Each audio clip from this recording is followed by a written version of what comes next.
내게로 오라.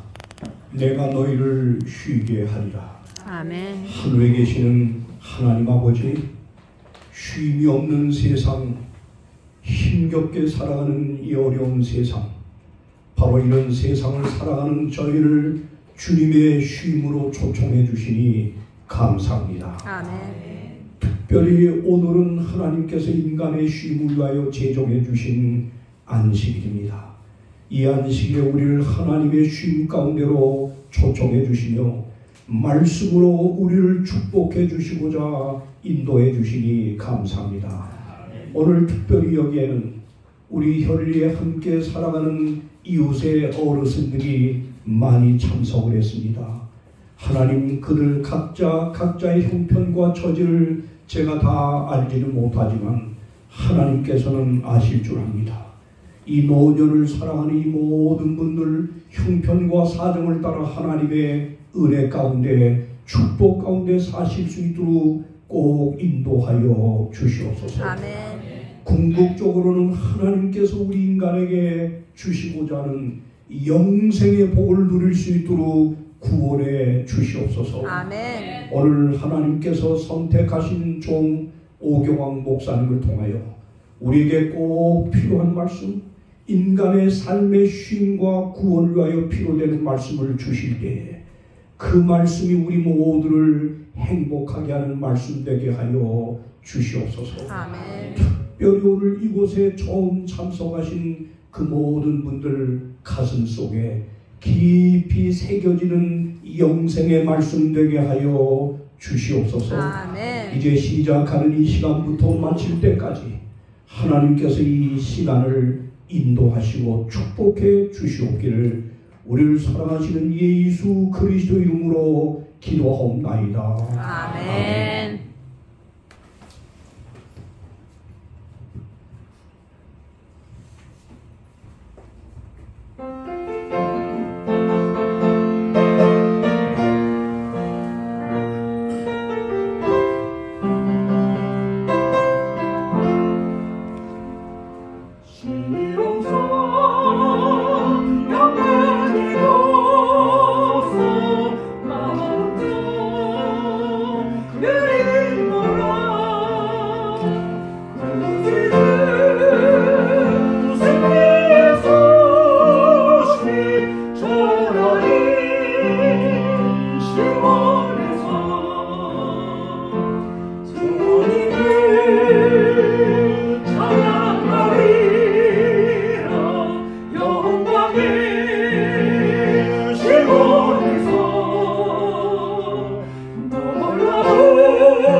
주님의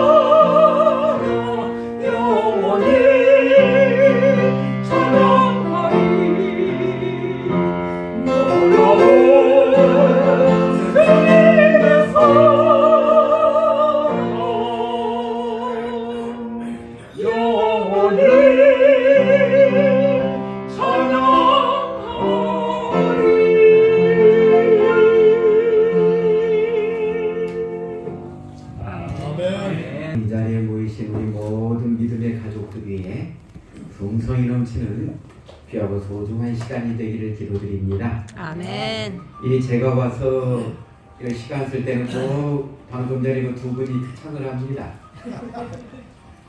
제가 퇴교홍교도 목회할 때 이 두 분이서 꼭 찬양대에서 아주 열심히 했던 분들인데 제가 이 퇴교원에 오면 퇴교원에서 이제 목회를 마치고 이곳에 와서 설교를 종종 합니다만은 그때마다 특창을 해주셔서 아주 고맙습니다. 아멘.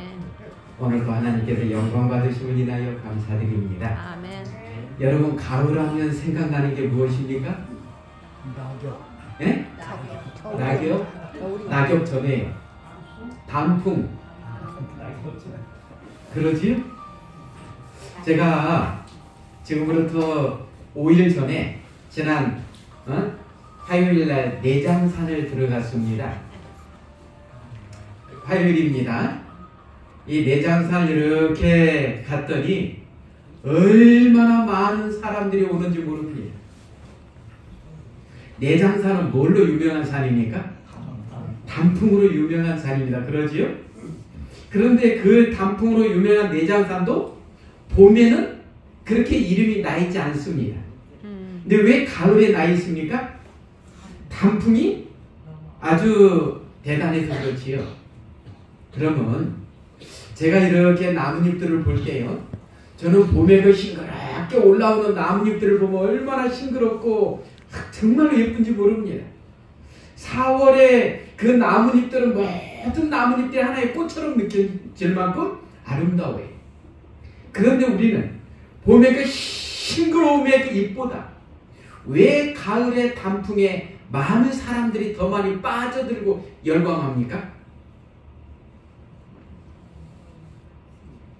제가 이렇게 보니까 나뭇잎들이 이렇게 봄에 나서 여름에 아주 푸르르 물르고 가을이 되면 마지막을 무슨 색으로 변해요? 아름다워.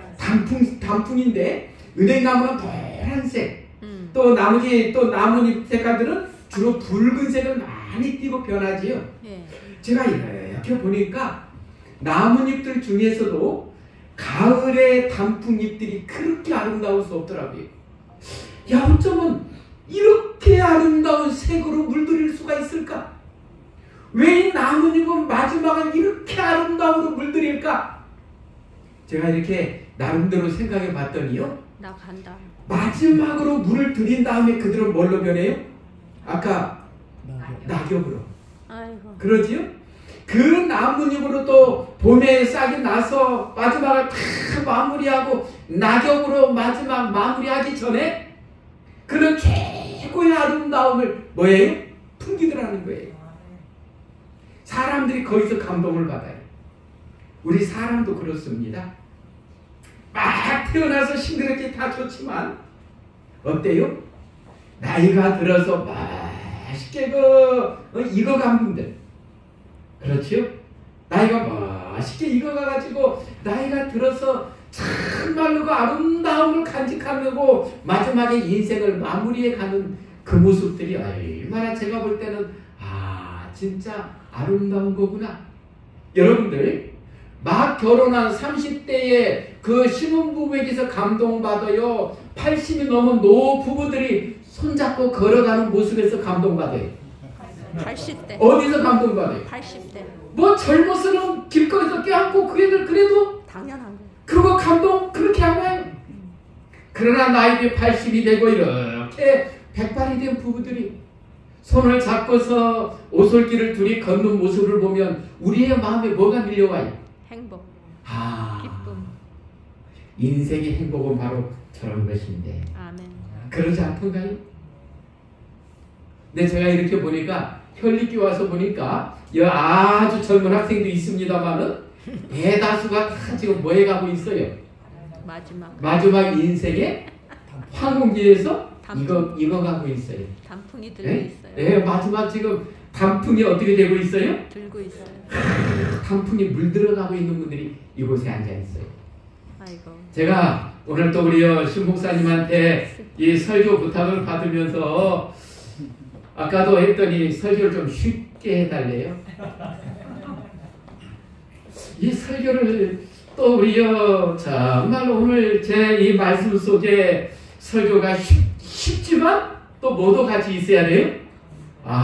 은혜와 감동도 같이 있어야 되는데 하나님께서 저에게 이 시간에 힘을 주셔서 모든 것을 주님의 은혜 속에 넉넉히 다 감당하는 소중한 시간이 되기를 기도합니다. 아멘. 우리 다 함께 사도행전, 제가 특별히 오늘 어르신들을 위해서 이 줄임자 성경으로 안 쓰고 성경 이름을 다 넣습니다. 다.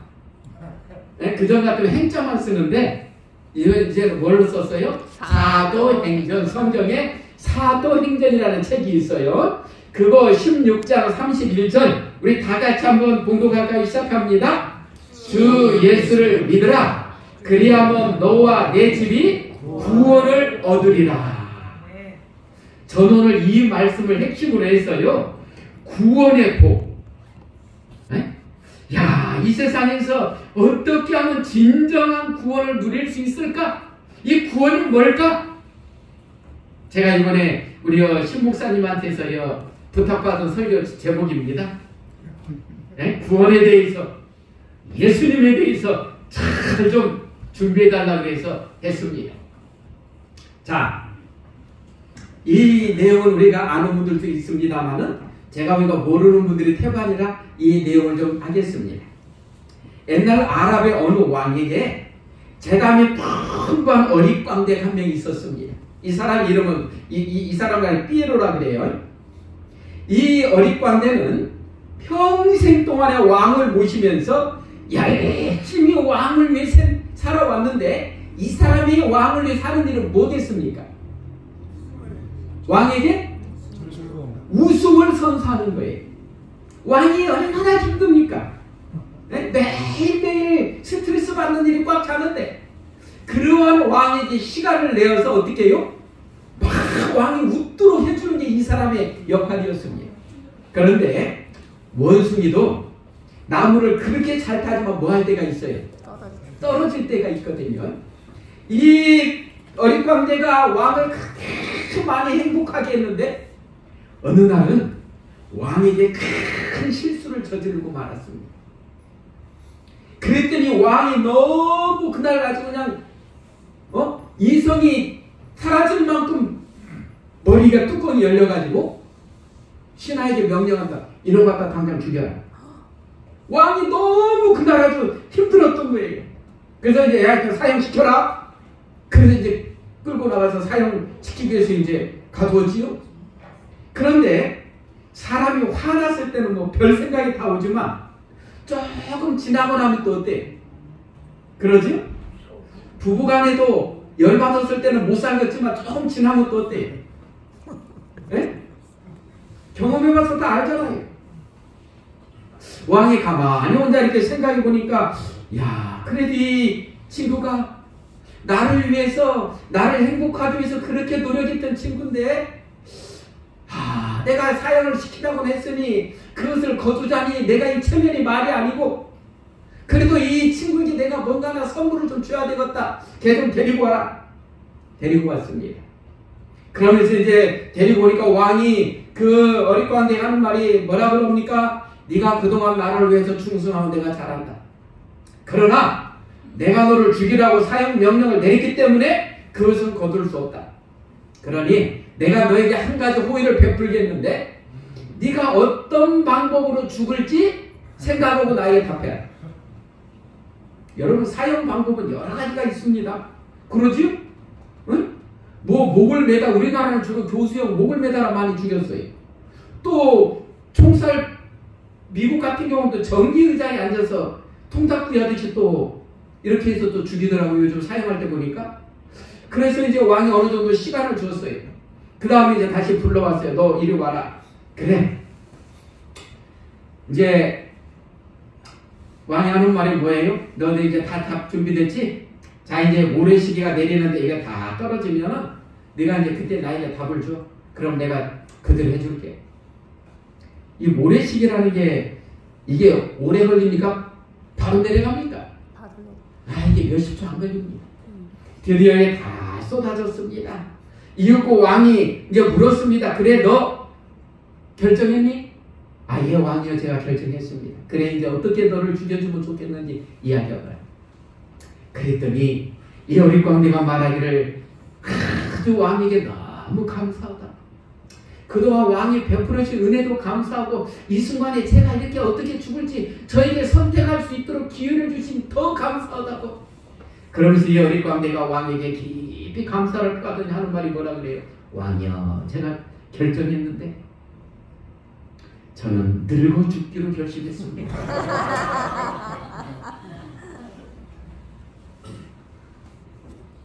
어차피 죽는 건데 나는 그냥 늙어서 죽겠습니다. 아멘. 왕이 기가 막히지요. 야, 어차피 죽긴 죽는구나. 그러나 지금 바로 죽느냐 좀 더 있다의 그 차이지. 죽기는 어때요? 죽는다는 거예요. 그래, 역시 너는 대단하구나. 그러면 늙어서 죽어라. 왕이 그에게 사형명령을 내리기를 어떻게 죽으라고요?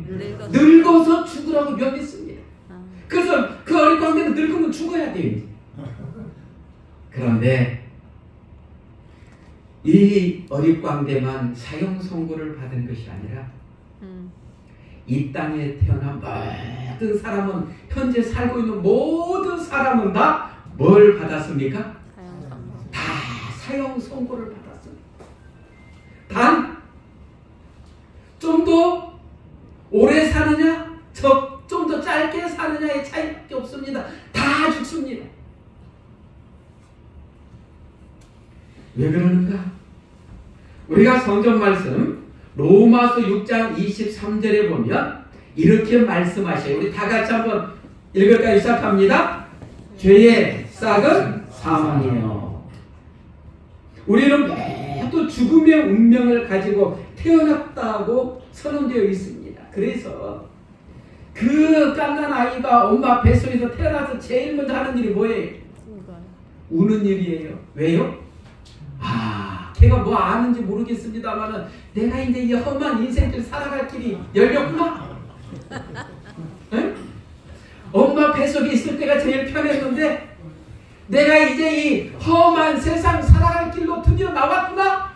그래서 그가 하는 것이 엄마를 보고 나를 남이라고 고생했다고 웃어주는 게 아니라 인생을 어떻게 하고 시작해요? 체감이가 울면서 시작해요. 그런데 제가 이렇게 쟤도 이제 그동안 쭉 이렇게 살면서 주변을 보니까 집집마다 걱정 없는 집이 없습니다. 그래요, 안 그래요? 맞습니다. 문제 없는 집이 없습니다. 왜 그럴까? 저도 생각합니다. 하나님, 왜 우리가 집집마다 이런 문제가 있어야 됩니까? 왜 이런 어려움이 있어야 됩니까? 뭐 보니까 집사님 집에도 있고 장로님 집에도 있고 목사님들 집에도 근심 걱정 없는 집이 없어요. 혹시 우리 신 목사님은 근심 걱정 하나도 없어요? 맞습니다. 이 목회자는요, 우리 가족뿐만 아니라 교인들 근심거리가 또 목회자한테 몰려옵니다. 에? 목사님, 우리 집에 이런 어려움이 있는데 기도해 주세요. 보니까 옛날 무자식이 상팔자라는 말이 또 맞습니다. 이 자식이 많을수록, 손자녀가 많을수록 뭐가 더 늘어나요?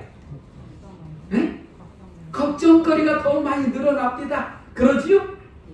저도 자녀가 셋인데 다 결혼시키면 이제 할 일 다 끝난 줄 알았더니 이게 끝난 게 아니더군요. 어제도 딸이 전화 왔어요. 아빠 좀 와서 얘 좀 봐줘. 그래서 제가 어제 오후에 세상에 이제 다음 달이면 돌되는 그 손자를 유모차에다 끌고 중랑천을 한참 중랑천 거기를 얘를 끌고 제가 다니면서 야, 내가 은퇴하긴 했구나. 이 시간에 금요일날 오후 시간에 이 손자를 데리고 유모차를 끌고 있는 나 자신을 보면서요. 아, 은퇴하긴 했구나. 현역에 있을 때는 어디 감이요. 제일 바쁜 시간이 금요일날 정신없는 시간인데. 그게 그렇습니다. 그래서 왜 이렇게 하나님 우리 인생의 가정마다 왜 이렇게 문제가 있고 어려움이 있어야 됩니까? 하면서 제 나름대로 혼자 답하기는요. 그래요 하나님, 이 땅이 천국 같으면 우리가 어떻게 하늘나라를 그렇게 사모하겠습니까? 이 땅 자체가 천국 같으면 어떻게 하늘나라를 우리가 그리워하겠습니까? 이 땅에 이렇게 어려움도 있고 고난도 있어야 하나님을 더 찾고 우리가 하늘나라를 더 사모하지요. 그게 제가 저에게 주는 답변이었습니다. 그런데 우리 인간은 왜 죽을 수밖에 없는가? 성경 말씀에 보니까 죄의 싹은 사망이라고요. 죄 있는 사람은 다 죽을 수밖에 없다고요. 그래서 이 땅에 태어난 사람들은 죄인이기 때문에 다 죽는다는 거예요. 그런데 이 성경에 보니까 시편 90편 10절에 보니까 이 성경 말씀은 모세가 기록한 성경입니다.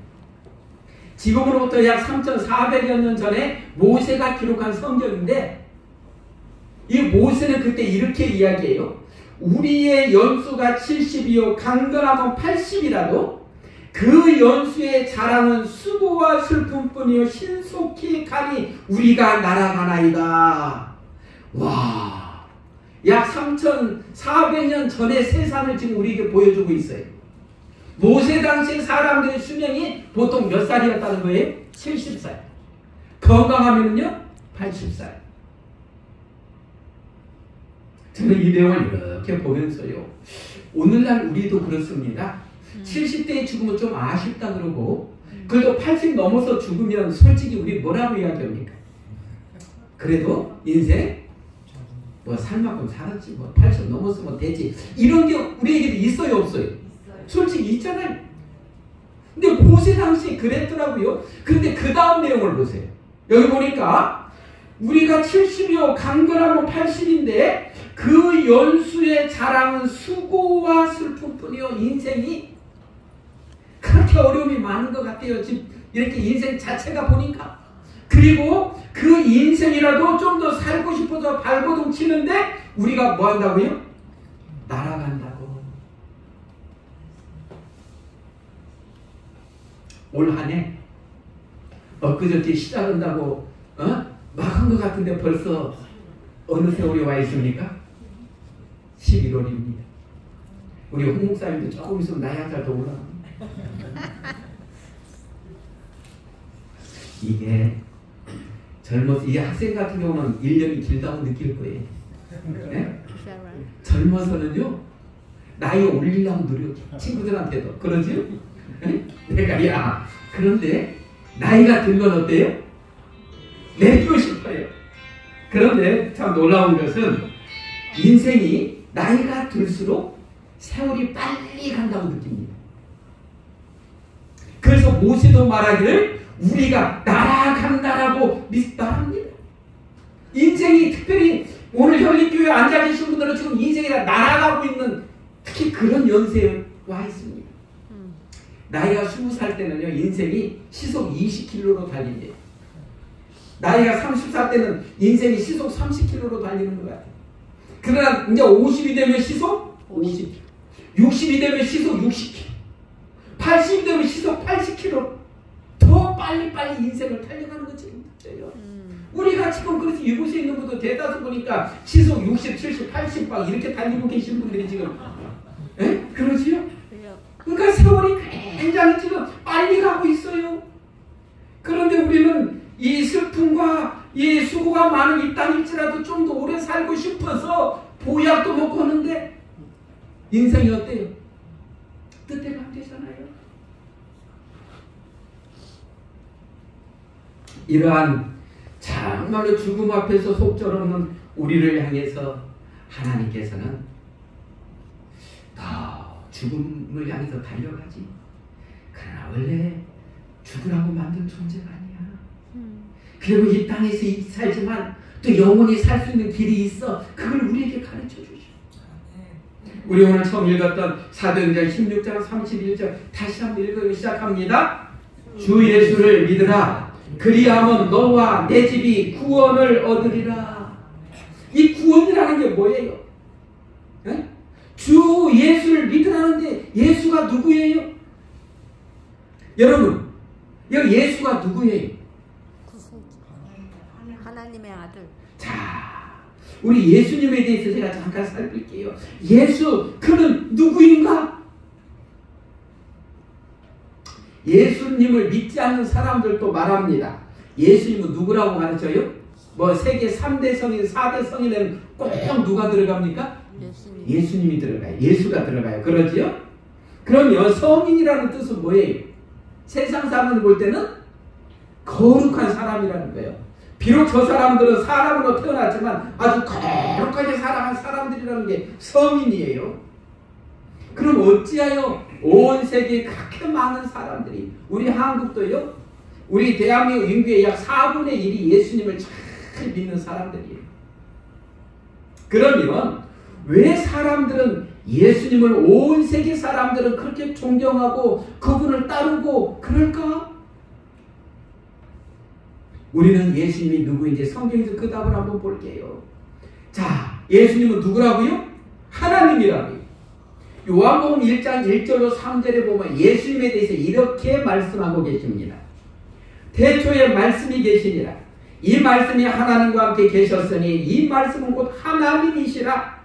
그가 태초에 하나님과 함께 계셨고 만물이 그로 말미암아 지은 바 되었으니 지은 것이 하나도 그가 없이는 된 것이 없느니라. 예수님에 대해서 표현하기를 그분은 누구시라고요? 하나님이시라고요.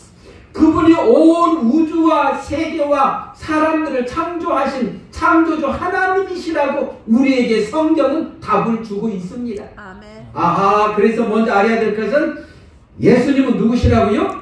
하나님이시라고요. 온 우주를 창조하신 창조주 하나님이시다라고 우리에게 가르쳐주고 있습니다. 아멘. 그 다음에 두 번째는 그 하나님이 뭐가 되셨다고요? 인간. 사람이 되셨다는 거예요.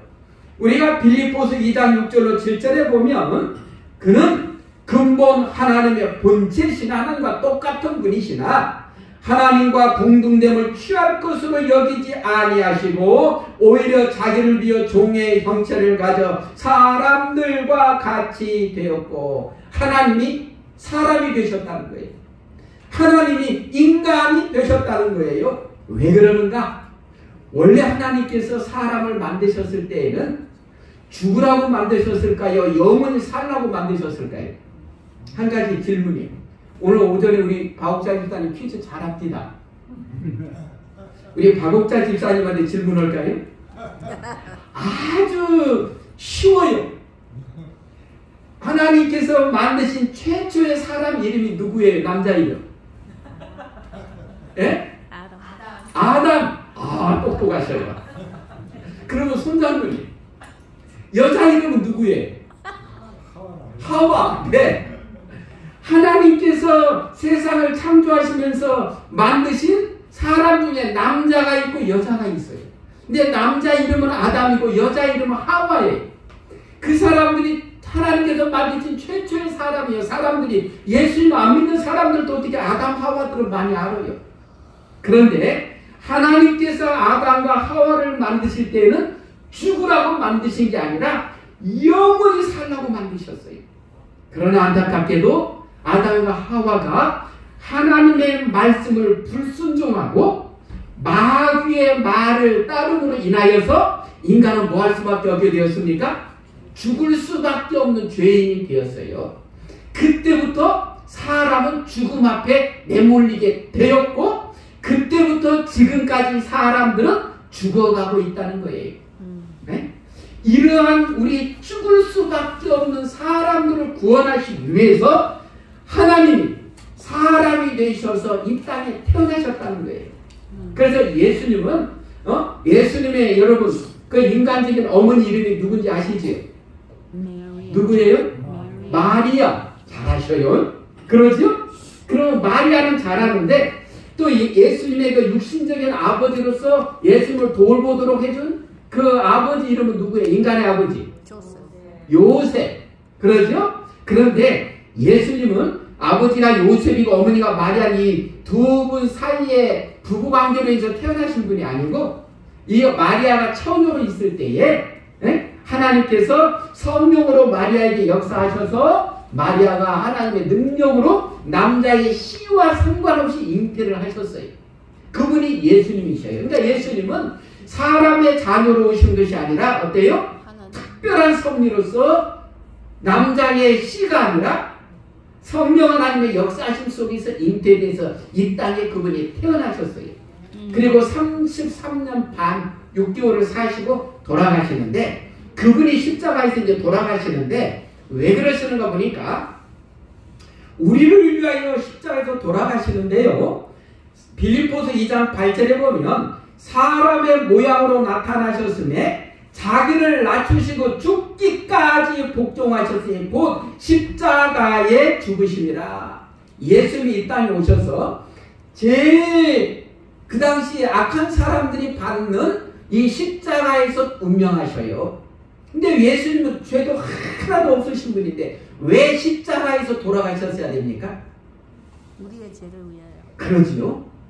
예수님 당신은 죄가 하나도 없으시지만 우리 죄를 지은 인간들이 어차피 다 죽어야 될 존재들인데 그들이 이 죽어야 될 모든 것들을 예수님께서 다 짊어지시고 우리의 모든 죄를 다 짊어지시고 십자가에서 돌아가신 거예요. 네? 그래서 예수님 어때요? 그분이 십자가에서 돌아가신 것은 당신의 죄 때문이 아니라 오늘 이곳에 앉아있는 우리의 죄까지도 다 짊어지시고 돌아가셨다는 거예요. 우리가 이사야 53장 5절에 보면 이렇게 말씀하셔요. 그가 찔림은 우리의 허물을 인하며 그가 상함은 우리의 죄악을 인합니다. 그가 징계를 받음으로 우리가 평안을 누리고 그가 채찍에 맞음으로 우리가 나음을 얻어 입었도다. 곧 우리가 죄인으로서 당해야 될 모든 고난 고통을 예수님께서 다 당하시고 십자가에서 돌아가셨다는 거예요. 응? 그러면서 이제 그 예수님은 우리에게 정말로 말씀하시지요. 뭐라고 말씀하시냐 하면 오늘 우리가 본문에서 나온 말씀 제가 지금 몇 번째 주장하고 있지요. 읽고 있지요. 가로되 주 예수를 믿으라. 그리하면 너와 내 집이 구원을 얻으리라. 곧 죽을 수밖에 없는 죄인들이 예수님을 개인의 구주로 믿을 때, 예수님을 개인의 구주로 영접할 때 그들에게 구원이 주어진다는 거예요. 아멘. 여기서 우리 인간에게 구원은 뭐예요? 여러분, 우리 사람들은요 제일 인생에서 싫은 게 뭐예요? 죽는 거예요. 죽는 거예요. 그러지? 저도 이제 어제 이제 우리 제일 저에게 이제 윗동서가 있거든요. 그분이 이제 80대인데 이 악성 종양이 등 쪽에서 발견됐다고 하고 그냥 그걸 듣는 순간 제 마음도 또 전이까지 됐다 그래서 그 나이가 80이 넘어서도 어때요? 다 그 소식 듣는 순간 행복해요? 괴로워요? 이번에 황무선 신부는 강의할 때 보니까 웃기려고 그런지 모르지만 저 양반이 유명한 분인데 그렇게 이야기해요. 네? 한 70대 되는 분들이 남자들이 몇 명 모이는데 눈덩이가 다 반팽이 되어 할아버지들이 왔다는 거예요. 그래서 거기 서는 말이 왜 왔어 했더니 나는 밥 좀 아침에 차려주려고 그랬더니 때려가지고 내가 눈덩이가 파져서 왔다고. 또 어떤 분은 또 왜 하면서 또 하나 80대 넘은 분은 또 눈이 밤탱이가 돼서 와서 왜 왔냐 그랬더니 내가 아침에 눈을 떴더니 눈 떴다고 마누라가 때려가지고 밤탱이가. 아니 그 유명한 친구가 막 이런 강의를 하는데 이게 솔직히 이게 말이나 되냐. 좀 누가 그런 사람이 있어? 에? 저는 아직까지 인생 살면서 제 주변에서 혹시 한 장로님 아침에 눈 떴다고 이 집사람을 때려버립니까? 하시가 안 됐습니까?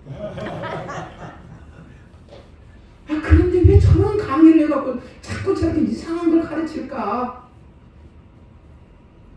우리 마통세호님이 80이 이렇게 넘었지만 어제 그 말 듣는 순간 그렇게 가슴이 아프고 오늘 아침에도 제가 참 마음이 아프더라고요.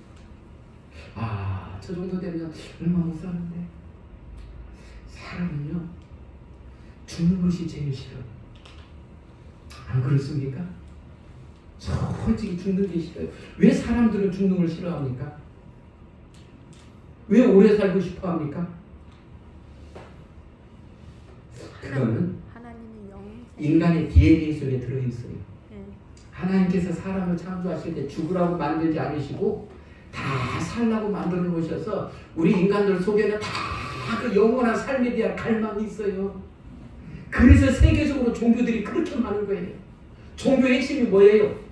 네? 다 구원 얻겠다는 게 그들의 핵심이거든요. 그래서 그렇게 많은 종교가 있어요.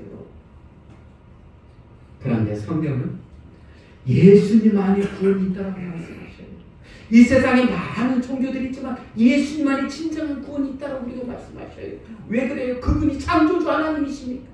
온 우주를 만드신 분이시니까. 자, 그래서 그럼 우리가 구원에 대해서 좀 살피는데 오늘요 우리 박옥자니까 이 퀴즈도 냅니다. 우리 요한복음 3장 16절 같이 한번 우리 다 봉독합니다. 시작합니다. 하나님이 세상을 이처럼 사랑하사 독생자를 주셨으니 이는 저를 믿는 자마다 멸망치 않고 영생을 얻게 하려 하시니라. 예수님 안에 진정한 구원이 있다고요. 진정한 영생이 있다고요. 네? 죽을 수밖에 없는 사람들일지라도 예수님 안에서 진정한 영생을 얻을 수 있다라고 우리에게 말씀해 주고 계셔요. 그러면 구원에 대해서 좀 살필까요? 구원이란 무엇인가? 이게 뭡니까? 개구리예요. 개구리는 주로 언제 뛰쳐나옵니까? 자다가? 봄에 뛰쳐나오지요. 이 봄날에 이 개구리 한 마리가 드디어 나와가지고 기지개를 치면서 너무 신나가지고 이 팔짝팔짝 뛰어 내려오다가 그만 산에서 굴러내려오는 조그만 돌에 그냥 깔려버립니다. 아이고. 네? 그래갖고 깔려가지고 이 개구리가 힘이 없으니까 크지도 않은 돌멩이 하나를 뭐 할 수가 없어요. 벗어날 수가 없어. 그대로 놔두면 개구리는 어떻게 돼? 그 죽는 인생이 아니죠. 죽는 개구리 생이요. 네?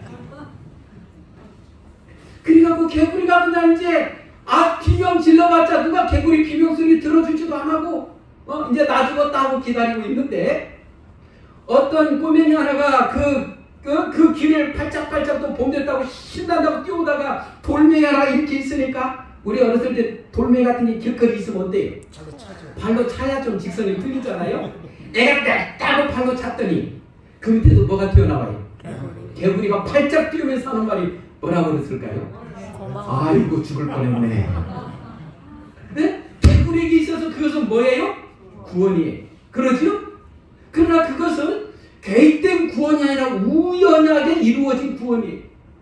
그러면 우리 사람들을 또 정말로 구원받는 거 이게 우연하게 받는 거냐고 질문을 던지는 거예요. 이게 계획적으로 계획 속에서의 구원을 이루는가 아니면 우연하게 이루느냐는 거예요.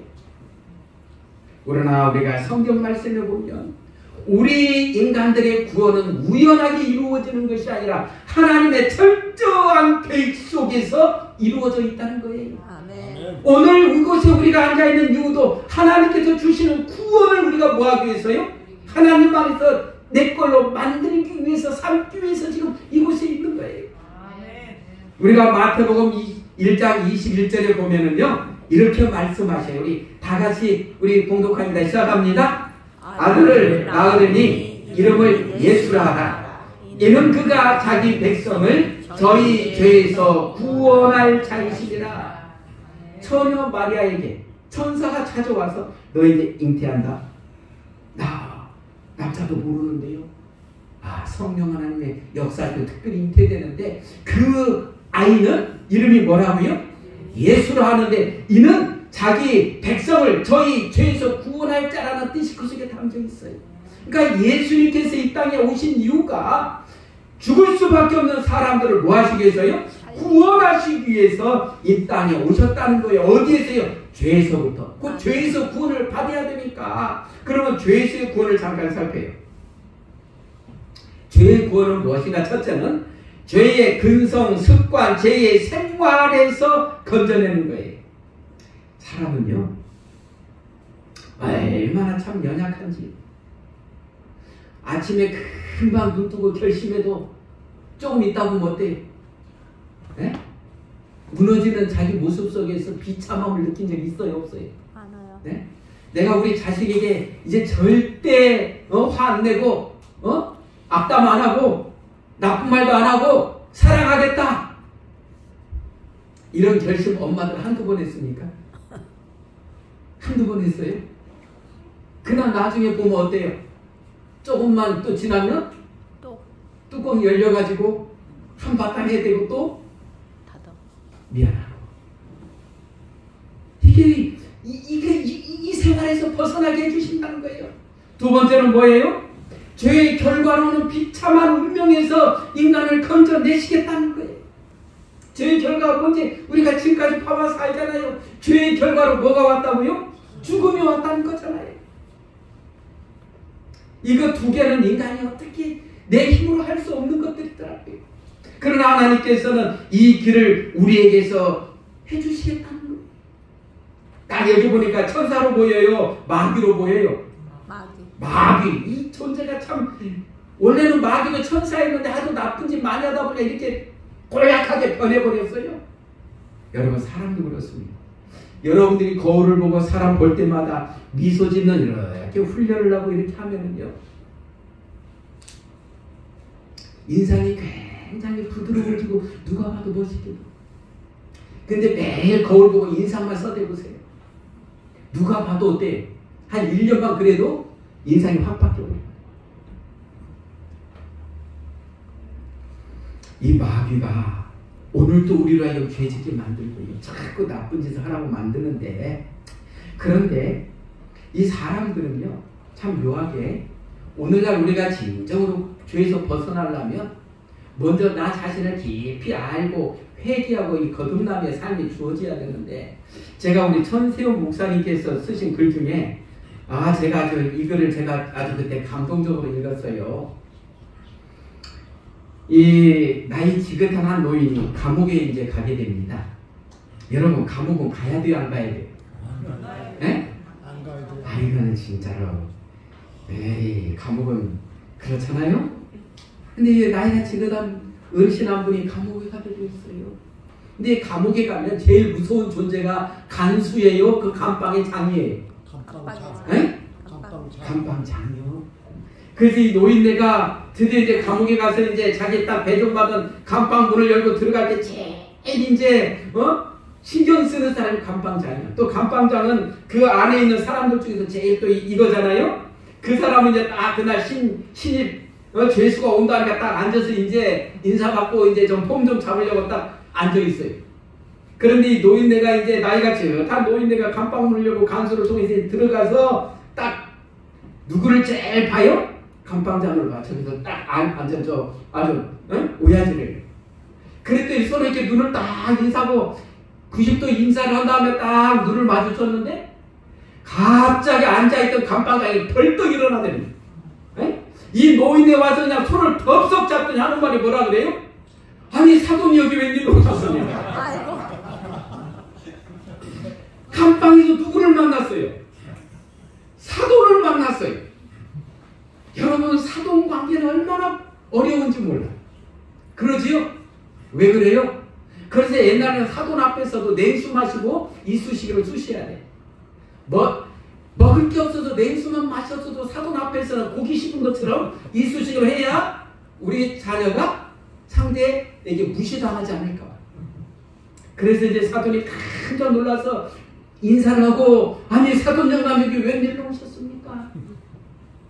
그랬더니 한 사돈이 뭐라 그래? 내가 참 재수없기는요. 왜요?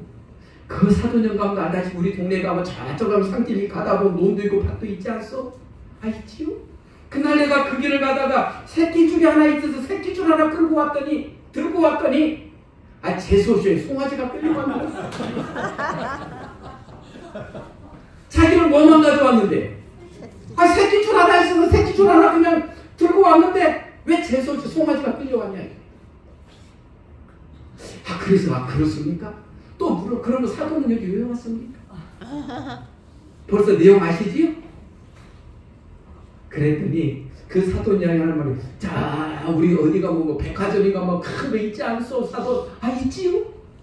내가 하루는 그 백화점인지 거기 갔다가 내가 이렇게 보니까 정말로 갓이 하나 있는데 갓김치할 갓 말고요 옛날 어른들이 이렇게 쓰는 거 양반들이 그 갓이 있어서 내가 이걸 들고 나오면서 점원에게 점원 이거 왜 상이요?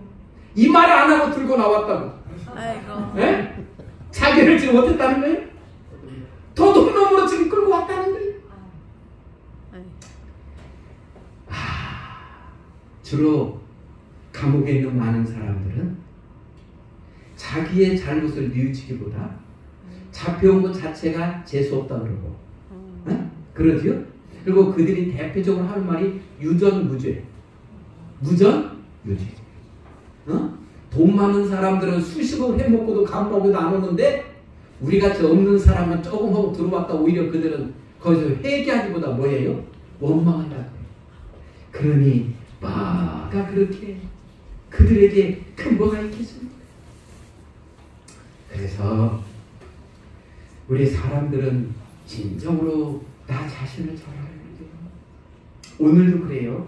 여러분 교회는 주로 의인들이 와요, 죄인들이 와요. 스스로 의인이라고 여기는 사람은 구주가 필요가 없어요. 그래서 그들은 예수님 믿지도 않아요. 그래서 이곳에 앉아있는 분들 얘들은 우리 특별히 장로님들은 본인이 죄수라는 걸 너무 잘 알아서 매일 회개 기도해요. 그러지요? 교회 와서 회개 기도 합니까? 안 합니까? 목사인 저도 회개 기도해. 매일 잠자리 들어 회개 기도하고 교회 와도 회개 기도하고. 이 교회는 죄수들이 모이는 곳이요. 죄수들이. 왜요? 내가 죄인이라고 느끼는 사람만이 진정으로 예수님을 찾거든요. 그래서 여기 먼저 온 선배 죄수들이 많고요. 또 좀 늦게 오신 후배 죄수들도 있어요. 그런데 참으로 감사한 사실은 루터라는 그 종교개혁자가 그런 말을 했어요. 이 세상에는 두 종류의 사람들이 있다. 첫 번째 사람들은 자신이 의인이라고 여기는 죄인이 있고 두 번째 사람들은 스스로 죄인이라고 여기는 의인이 있다. 이건 뭔 뜻인가? 많은 사람들은 나는 죄가 없다고 나는 의인이라고 여기는 사람들이 많은데 그들은 하나님께서 보실 때 그들은 죄인이에요. 그러나 스스로 죄인이라고 여기고 하나님 앞에 무릎을 꿇어서 예수님을 개인의 구주로 영접하고 사는 사람들은 스스로가 죄인이라고 여기는데 하나님께서 보실 때 그들은 뭐라고요? 의인이라는 거예요. 이 교회에는 어때요? 그런 사람들이 많아요. 그래서 사도 바울도 로마서 7장 24절에 보면 이렇게 말하지요. 오라 나는 곤고한 사람이로다. 이 사망의 몸에서 누가 나를 건져내라. 누구보다도 예수님을 많이 사랑했고 누구보다도 예수님의 사랑을 전하기를 좋아했던 사도 바울은 예수님을 깊이 알면 알수록 자기 자신이 얼마나 죄인임을 느낀다는 거예요. 나 때문에 예수님께서 하나님이 돌아가셨다는 걸 안다는 거예요. 그가 또 이렇게도 한탄해요. 내가 원하는 바 선은 행하지 아니하고 도리어 원치 아니하는 바 악은 행하는도다. 사도 바울도 정말 의롭게 살려고 그렇게 해도 사도임에도 불구하고 어때요? 화도 내고 짜증도 내고 어떨 때는 원망스럽게 말도 할 수밖에 없는 존재이기 때문에 자기 자신에 대해서 그렇게 이야기해요. 그런데 또 사도 바울은 로마서에서 이렇게 말합니다. 기록된 바 의인은 없나니 하나도 없으며 깨닫는 자도 없고 하나님을 찾는 자도 없고 다 치우치 함께 무익하게 되고 선을 행하는 자는 없나니 하나도 없다. 이 세상 사람들이 이렇게 한탄하고 있어요. 의인은 한 명도 없다는 거예요. 의인이 한 명도 없다는 거 다 누구라는 거예요? 죄수라는 거예요. 그래서 그들에게 다 예수님의 구세주가 필요하다는 거예요. 그래서 의인이 한 명도 없기 때문에 모든 사람들에게는 다 뭐가 올 수밖에 없어요? 다 죄인일 수밖에 없고 죽을 수밖에 없는 존재라는 거예요. 그러나 성경 말씀은 우리에게 죄의 싹은 사망이지만 이곳에서 벗어날 길을 우리에게 가르쳐 주시지요. 자, 사도행전 16장 31절 지금 몇 번째 지금 공독합니까? 네? 네 번째. 한 네 번째 하지요? 우리 다시 한번 공독하기 시작합니다. 주 예수를 믿으라. 그리하면 너와 내 집이 구원을 얻으리라. 예수님 안에 구원이 있음을 우리에게 계속 강조하시는데 왜 그러는가? 사도행전 4장 12절에 보면 이 세상에 많은 종교들이 있고 또 신이라 칭하는 자들이 있지만 진정한 구원은 어디에만 있음을 우리에게 보여주는가? 사도행전 4장 12절입니다. 우리 같이 봉독합니다. 시작합니다. 다른 이로서는 구원을 얻을 수 없나니 천하 인간의 구원을 얻을 만한 다른 이름을 우리에게 주신 일이 없음이니라 하였더라. 아무 종교나 믿는다고 구원이 주어지지 않는다는 거예요. 오직 예수 안에만 진정한 구원이 있다라고 우리에게 말씀하고 계셔요. 예수님 안에만 있다고요. 그래서 우리는 예수를 믿어야 된다고요. 이유는요, 예수님은 우리를 만드신 창조주 하나님이시기 때문에. 그 다음에 우리가 여러분 오늘 세계적으로 유명한 종교들이 뭐가 있어요? 불교, 불교, 또 이슬람교, 또요, 뭐 여러 가지가 있지만 그들은 다 사람이고 다 죄인이고 그들 다 죽었어요. 그러나 오직 누구만요? 예수님만이 죽지 아니하시고 영원히 살아계실 그분은 하나님이시니까. 나머지 석가모니도 나를 믿으면 구원이 있다는 걸 한마디도 안 했어요. 불교도. 공자도, 유교 공자도 그러지 않았습니까? 유명한 세계 종교들이 나를 믿으면 구원이 있다는 말을 못해요. 근데 요즘 우리 한국은 이상하게 구세주들이 많아요. 신암촌의 박태선, 통일교의 문선명, 이런 사람들은 자기가 예수라고 나를 믿으면 구원한다고 외치다 다 죽었어요. 그 다음에 안상홍, 요즘 여러분 하나님의 교회라고 요즘 좀 있거든요. 하나님의 교회에는 누구를 믿냐면 안상홍을 믿어요. 안상홍은 여기 보면 6월절을 회복해 주신 재림 그리스도 하늘 아버지 안상홍이래요. 이 안상홍 이 사람은 1918년 1월 13일 전라북도 장수군 계남면에서 출생하였고 1985년 2월 25일 부산광역시 중구에서 67살에 사망했는데 이 사람 부인과 자녀들이 아직도 있습니다. 그런데 재림 예수라고 이 하나님의 교회에서는 그렇게 믿고요. 이제 안상홍 씨가 죽으니까 또 다른 하나님이 한 분 계셔요. 안상홍 씨와 영적으로 결혼했다는 장길자 씨가 있는데 하나님의 교회에서는 장길자 씨는 어머니 하나님이에요. 그래서 여러분들이 길 가다 보면 누가 접근해서 혹시 어머니 하나님 아십니까? 질문 던지는 사람은 이 안상홍의 이 교회의 하나님의 교회라는 거예요. 퇴교원에도 여기 아주 큰 본부가 있어요. 본부가 큰 교회가. 근데 안상홍이 그 지금 세상에 부인이 있고 자식이 있어. 예수님이 재림 예수님이 이 땅에 가서 장가가갖고 근데 이렇게 믿어요. 그 다음에 이 사람은 누구예요? 신천지 이만희. 이 사람은 자칭 보혜사 하나님이요. 신천지 있는 사람들이 항상 아니요 이만희 씨가 죽지 않는다고 여전히 이 사람 80이 넘었지요. 저는 이 사람을 보면서 느끼는 것이 아니 하나님도 안경 쓰시나 놀랍기도 하고 하나님도 안경 써야 됩니까? 근데 세상에 신천지 세상에 이런데도 이 사람을 또 구세주라고 믿고 있어요.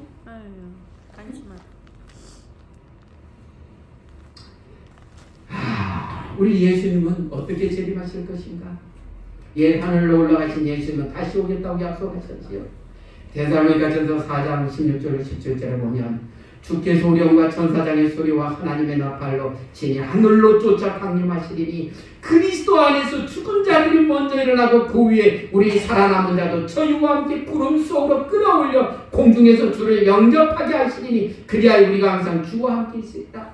안상홍 씨나 이만희 씨처럼 엄마 뱃속에서 태어나가지고 갑자기 뭐 재림 예수다 보이사 하나님이다 외치는 것이 아니라 예수님은 모든 사람들이 볼 수 있도록 하늘에서 구름 타고 재림하신다고 약속하셨어요. 이 땅에 어느 누가 다 구세주라고 외치고 나를 따르라기도 따라서는 안 된다는 거예요. 자, 그러면 이제 믿음에 대해서 잠깐 살필게요. 우리가 히브리서 11장 6절에 보면 믿음이 없이는 기쁘시지 못하나니 하나님께 나아가는 자는 반드시 그가 계신 것과 또한 그가 자기를 찾는 자들에게 상 주시는 이심을 믿어야 된다. 하나님께 나아가는 자는 하나님께서 진정한 상을 주신다고요.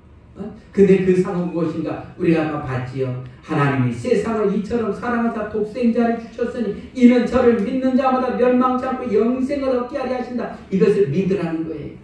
예수님을 믿으라는 거예요. 나의 개인의 구세주로 영접하라는 거예요. 아멘. 이 시간에 저는 부탁하기를 정말로 인생 이제 많이 여러분들 익어가고 있지 않습니까? 네? 마지막 단풍으로 지금 물들어가고 있지 않습니까? 우리 젊은이들이 아직 남았지만 우리 모두가 예수님을 진정으로 마음의 구세주로 영접하고 믿음 안에서 구원의 삶을 살게 되기를 호소합니다. 아멘. 그렇게 결심하기를 바랍니다. 그래서 믿는다는 건 무엇이냐면은 주 예수를 믿으라. 그리하면 너와 내 집이 구원을 얻는다 했는데 특별히 예수를 내 개인의 구주로 영접하라는 거예요. 네? 이게 주님의 말씀이에요. 두 번째는 매일매일의 삶 속에서 주님을 바라보면서 살아가는 거예요. 여러분, 해바라기는 왜 해바라기예요? 해를 바라봐. 해를 바라보고 쫓아내는 해바라기예요. 오늘 우리는 주님을 바라보고 사는 사람이 되달라는 거예요. 그 다음에 세 번째는 맡기는 거예요. 여러분, 이 맡긴다는 게 뭔가? 저는 이 아이들을 보면 기가 막혀요. 이 아이들은 여러분, 엄마가 어디를 데리고 가도, 아빠가 어디를 데리고 가도 두려워요, 안 두려워요? 안 두려워요. 그냥 엄마 아빠만 있으면 세상에 무서운 게 없어요. 그러지요? 그 어린아이들이 엄마 아빠를 신뢰하듯이 우리 주님께 신뢰하고 우리 자신을 맡기라는 거예요. 이 이야기를 하고 마칩시다. 이게 아까 폭포 뭐 좋아하는 폭포가 뭐라 그랬어요? 나이아가라. 이게 나이아가라 폭포예요. 네? 이 나이아가라 폭포요. 그런데 이곳에서 줄타기 고개사인 샤론 블론든이라는 사람이 있는데 이 사람은 프랑스 사람인데 1859년 6월 30일에 나이아가라 폭포에서 미국과 캐나다 양쪽에 외줄을 걸어놓고 신기한 줄타기 고개의 성경화에 유명해진 사람입니다. 제가 역사님과 이 블론딘이라는 사람이 최초로 나이아가라 폭포 위에다가 밧줄을 걸고 절대 하나 들고 건너간 사람이에요. 네? 그래서 그에 대한 이게 일화를 보니까 이 나이아가라 폭포 위에다가 줄을 딱 걸고 이 사람이 이제 광고를 내고 했을 때 많은 사람들이 모였잖아요. 이 사람이 이제 그 장대를 딱 들고 여기를 하여튼 밧줄을 건너가는데 기가 막히잖아요. 떨어지면 이건 죽어야 되잖아요. 그래서 이제 이 사람이 이제 그것을 갖다 이렇게 건너가요. 근데 이 사람이 그것을 MBC 거기서도 방송을 한번 했더라고요. 이 사람에 관한 것들을 저도 그 영상을 보니까. 그런데 이 사람이 이제 그 밧줄을 딱 건너가고 사람들에게 질문해요. 사람들이 화나고 난리 나니까 여러 가지 하면서 이제 그 사람이 질문한 대표적인 것이 여러분, 내가 이 밧줄을 타고 다시 저쪽으로 건너갈 건데 내가 이번에는 내 등에 한 사람을 업고서 건너가기를 원합니다. 여러분들은 제가 건너갈 수 있다고 믿으세요? 안 믿으세요? 물었더니 사람들이 다 뭐라고 외쳐요? 믿습니다. 당신은 건너갈 수 있습니다고 다 외쳐요. 그랬을 때 이 사람이 이제 다시 그들에게 질문해요. 그러면 여러분들 중에 지금 믿는다고 외친 사람 중에 한 명이 나와서 내 등에 엎이세요. 나와요, 안 나와요? 안 나와요. 안 나와요? 안 나와요. 안 나와. 그래도 안 나와. 그런데 조금 기다렸으니까 한 사람이 저기가 벌떡 일어났어. 내가 타겠어. 그래갖고 이제 이게 그 사람을 업고 지금 건너는 사진이에요. 그 당시에는 칼라가 없었는지 이렇게 흙빛밖에 없더라고요. 그 다음에 이제 드디어 이제 이 블론든이 이 남자를 업고서 다시 이제 나이아가라 폭포를 외줄을 타고 건너갑니다. 성공했을까요? 못했을까요?